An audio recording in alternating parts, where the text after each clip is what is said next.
Hi, I'm Dennis McCarthy, an investment banker. Welcome to the Equity Series, Raising Equity for Small Cap Public Companies.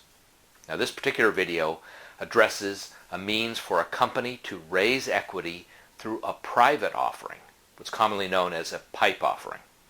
Now in contrast with most of the other videos in this series, which describe various means to use a shelf registration, a PIPE does not require a company to have an effective shelf registration. In fact, a PIPE offering may take many forms: stock, convertible securities, debt with warrants. It's a catch-all name for an offering not using a shelf registration. So for companies that don't want to or can't use a shelf registration, a PIPE may be the mechanism of choice. Briefly, why wouldn't a company be able to use a shelf registration? I'll go into this in more detail in my video, Shelf Registration.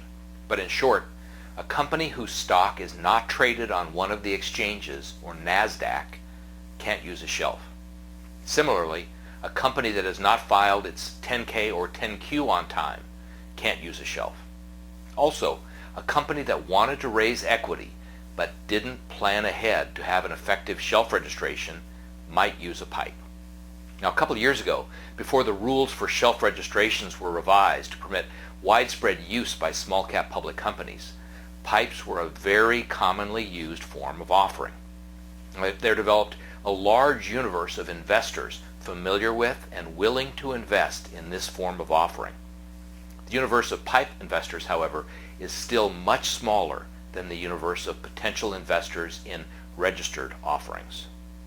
Now, in a PIPE offering, a company's broker-dealer quietly approaches potential PIPE investors and obtains their agreement to refrain from trading in the stock or disclosing to others that a PIPE offering is underway. This is known as bringing them over the wall. Now, once over the wall, a potential PIPE investor can conduct an evaluation of the offering company and negotiate terms of the offering. Now, PIPEs are often priced at a discount to the market and may include warrants to give PIPE investors an extra incentive to make the investment, given that the securities purchased aren't registered. Now today, the rules for when securities sold in private sales become publicly tradable have become more favorable, but there's still at least several months. Now the details of this topic are beyond the scope of this particular video.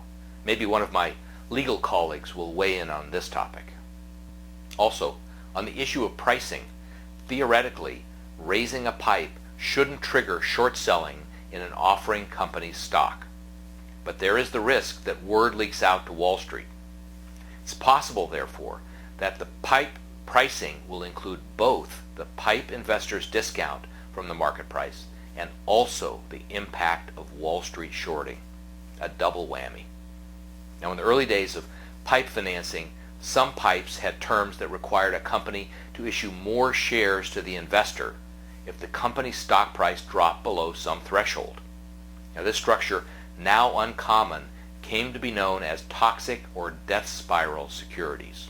You get the idea. Now, it's no surprise then that companies now more commonly use registered offerings, if that form is available, than PIPEs.